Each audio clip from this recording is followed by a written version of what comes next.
Paulo, thank you for joining me today. Appreciate your time. Thanks, Mike. Yeah. So, going to kick off our question and answer segment here on private equity.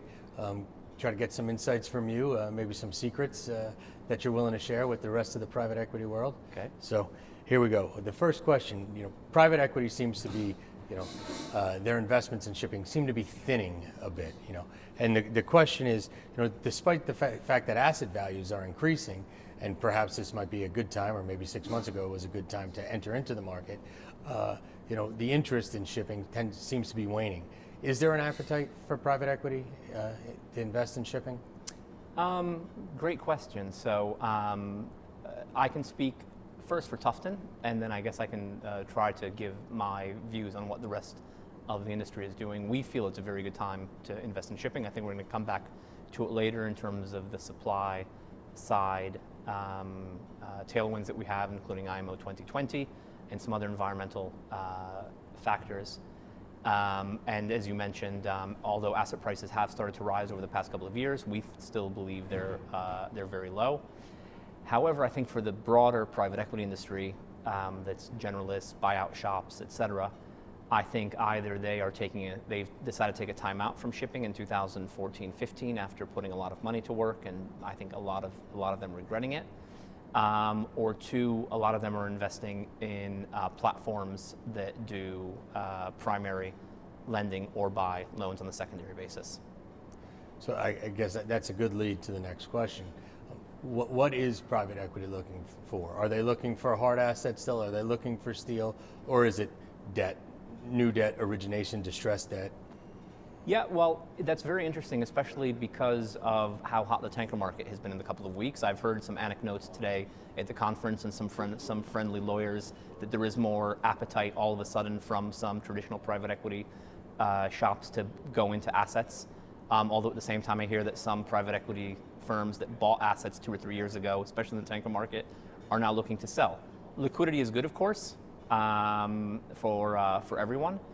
But I do think it is primarily in terms of via debt platforms that what's generally considered the private equity industry will be putting capital to work in shipping. There will always be space, and we think a lot of space, for a couple of specialists like Tufton to invest very much focused in shipping. As far as deal size, is there a deal too small? I assume maybe there's a deal too big, but is there a sweet spot that you're looking for? Yeah, our sweet spot has tended to be ships between $10 and $20 million. Deal size then tends to be, most cases, one, more likely 2 ships, so $20 to $30 million a deal. Although late last year, together with a friend, we invested around $120 million in 10 tankers at the very end of last year, and that's probably the largest we'll go in terms of a single deal. Right. Yeah. We've been seeing smaller deals. Okay. The large deals, the billion-dollar deals are few and far between. How do you exit them? Yeah, exactly. Yeah. You become the market. That's right. And you kill the market, I guess, if you try to get out. If you try to get out, unless you're very lucky. Yeah. Yeah, exactly. So when you're investing, what kind of returns are you looking for? Are the teens that some of these debt guys are looking for, are they realistic? Is that achievable? Are they achievable? They're certainly achievable. Are they likely? We think not. Right. Not very. If we start with the premise, and the historical evidence bears this out, that shipping over the cycle earns 8 to 9% unlevered return on capital, right, which is roughly the cost of capital in shipping, and you would expect that to be the case because it's a highly competitive industry with low barriers to entry. So you're not going to make a lot of money in shipping in the long run. Can you do really well or really poorly in the short run? Of course, if you have the wrong capital structure. So if we start with the premise, which we believe is correct at Tufton, that over 10 to 15 years you'll probably make something like 9% unlevered. If you add to that a little bit of alpha from investing in better quality assets or ships with low technical risk, and buying at attractive prices, maybe with a little bit of leverage on some assets that have asset coverage, can you get to 15% levered returns over a 15-year period? You probably can, But why not be happy with 10 to 12% unlevered with that same strategy when unlevered real estate earns you 4 to 5% and could very well suffer some asset losses over the next 5 to 10 years, as a lot of our investors are predicting, because you have very toppy asset values in almost every asset class in the world other than shipping. Right. So what's the math that a ship owner is doing when they go out and they borrow at 12%, 10%, 14%? The only way that can work, again, because that's a great lead-on question from the one that we just talked about, where the cost, the return to capital over the long run isn't very likely to be more than 9%. That basically has to be, he has to refinance something at the bottom of the market. He thinks that the ship will pick up in value and yields over the next 2 to 3 years. If he can refinance that debt within 2 years without being penal in terms of what he has to pay as a call premium on that debt over the next couple of years, and that's the only way to keep going, then that's probably a good trade.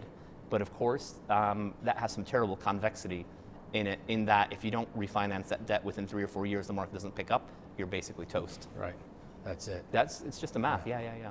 The tanker market and the shipping market generally seems to be at an inflection point. Is this the time that PE is going to get in, or is this where they're going to get out? Is this the point in time to cash in? We were discussing this before the interview, and it sounded like you're seeing people starting to come in again. It looks like it. We have heard from very good sources that quite a lot of PE has gotten out of some VLCCs and some Suezmaxes over the past couple of weeks. And again, liquidity is good for the market. I think money coming in and coming out, which often is the case with ship owners. Some ship owners are buying, some ship owners are selling. Is probably good for overall people's outside investors and observants views on the liquidity of the market, which some people just intuitively believe that a VLCC can't be a liquid asset, right? Right. Who'd want to, you don't just go down the street and say, do you want to buy a VLCC? But actually, in many cases, 5% of them change hands every year. And that's roughly the same liquidity as buying or selling a house in the London market. I'm not sure about New York, but which is considered a liquid market. Right. It'll be interesting to see it play out. I think the answer might just be yes. Some are getting in, some are getting out. Yeah. And they may be buying them from each other. And they both might be very happy. Yeah, they can both be right. Yep. Absolutely. So I guess we'd be remiss at this point in time, coming up to 2020 here, not to talk about incoming regulations and the changes in the industry. What do you see as the biggest hurdles in the industry and the new regulations, and how does that impact your decision making? I think the hurdles are sort of uncertainty over what's next after 2020. Right.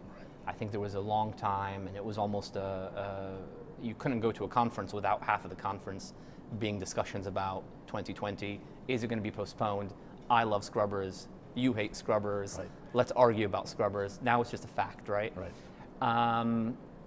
What we think is the most interesting part about scrubbers, and we are installing scrubbers on a small minority of the ships in our fleet, where the charterers want them, basically, and if the charterers don't want scrubbers, we're not buying scrubbers. That's how we look at it. The best part about scrubbers, or about IMO 2020, is for the roughly 80% of the industry that doesn't have scrubbers, fuel costs go up, not on January 1st, really, because they're going to have to start buying the cleaner, more expensive fuels during December. Fuel costs go up dramatically.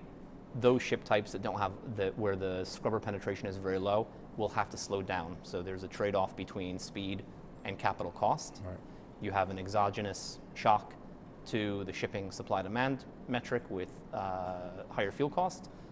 Supply goes down, and the charter rate goes up. Right. And that's great for the industry. We strongly, strongly believe that. Will there be anecdotes about some scrubbers going wrong and these sorts of things? Of course. And we're very, very positive about IMO 2030 and IMO 2050, because they're creating more uncertainty for the ship owner or the marginal investor who may want to order new builds. If you don't know what new build to order, because you don't know what's going to be compliant between 2030 and 2050, very few new builds are going to be ordered. And again, that's very, very good for the industry. And environment and regulation in general is very good for the industry. We've seen shipping go from 30 years ago or so having very close to zero capital markets penetration. Not that it's much, much higher than zero at the moment due to low market caps, but almost being sort of a pariah industry to a lot of people, to in peaking in the pre-financial crisis into being a very large market cap and very hot sector, and now being generally considered an essential sector for the global economy. Regulation is good because it makes the shipping industry more investable for both public market investors and private market investors, and gets rid of marginal players who try to bend the rules, because that kind of stuff doesn't happen anymore. Right. And that's a great segue to the next point. Like, yeah. How is environmental governance, sustainability, how is that impacting shipping? And again, probably flushing out some of the marginal players and really making shipping more transparent. Yeah. I think we'll leave governance aside, because that's like a very controversial issue in shipping. But I think it was mentioned earlier in the conference, we were talking about it before. There seems to be a pretty decent correlation between good governance and good valuation in shipping. Agreed. Not perfect, but quite strong. Social as well is pretty well taken care of in terms of crews are treated pretty well. Oil pollution, which has externality effects on people outside the industry, are much, much lower than they were in the past. Corruption is a very small fraction of what it was in the past, and obviously listed companies, investments run by professional managers like Tufton, JP Morgan, et cetera. Clearly corruption, there's a zero tolerance policy for any corruption. So if the key area of interest is then environmental. Right. And IMO 2020 is a start. It's not a perfect solution in terms of sulfur emissions, but according to the IMO, it'll save 60,000 lives a year. That's a big number, obviously. But next, what we have to look at is the carbon emissions, and that's why we have 2030 and 2050 coming in. And again, anything that helps the industry seem more regulated, more environmentally conscious, is something that should make long-term investors like pension funds, sovereign wealth funds, corporate pension plans, et cetera, some of the key investors that Tufton has, will make them more interested in participating in shipping in a moderate risk, moderate reward sort of leasing model that we run both privately and in our listed fund. Makes sense. So as we wrap this up, I guess, we talked about private equity coming in and going out, but you're committed. I mean, this is what you do. So, what is it you're looking forward to investing in the future? What opportunities are you guys looking for? Where do you want to be? We've been building up pretty diverse portfolios for the 4 or 5 sets of clients that we have. Both private clients where we run funds of one, where we tend to have diversified portfolios, and then most recently our London-listed closed-ended fund, Tufton Oceanic Assets Limited, which has the ticker SHIP.LN in London. So we're pursuing a diversified model. We tend to take about 3 years charter coverage. In nearly all the assets that we've bought over the past 10 years, we have no leverage. In all of the assets that we've bought since 2013, we have no leverage. We've been producing about 12 or 13% unlevered cash-on-cash return, nearly all of which, in some cases, or all of which, in other cases, depending on the strategy, we return to our underlying investors, some of which we, from time to time, recycle. We'll look if the opportunities continue to be there, and if we continue to be able to raise public capital as we have over the past couple of years, we'll look to grow our listed fund. We'll look to grow some of our private vehicles as well, and we're looking pretty seriously at going into primary debt in the near future as well. That'll be exciting. Call me, I'm a debt lawyer. It was a real pleasure. I appreciate your time. Thanks, Mike. Nice to meet you. Success. Yeah. Thanks. Take care.